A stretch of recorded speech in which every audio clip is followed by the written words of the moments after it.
Baik, hadirin Bapak Ibu teman yang berbahagia, untuk komposisi tari selanjutnya atas nama Maulia Nuryati, tari Kupas Pinang ataupun Plah Pineng. Tari Kupas Pinang terinspirasi dari kisah nyata seorang anak perempuan bernama Maura yang setiap hari menjelajahi kebun-kebun desa untuk mencari rezeki dari alam. Maura dengan cekatan mengumpulkan buah-buah pinang yang telah berjatuhan di bawah pohon. Dengan sabar, ia memungut satu persatu, memasukkannya ke dalam keranjang yang ia pikul pulang ke rumah.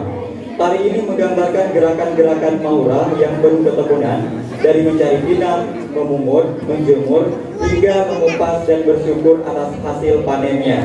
Tari Kupas Pinang tidak hanya menunjukkan aktivitas fisik, tapi juga menyiratkan semangat, harapan, dan rasa syukur seorang anak terhadap rezeki yang ia peroleh dari alam.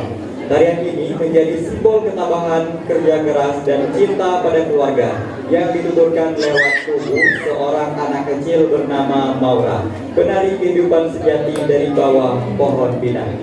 Ya, hadirin Bapak Ibu tamu undangan semuanya, kita sambut kembali. Inilah dia komposisi tari atas nama Maulia Nuryati. Selamat menyaksikan.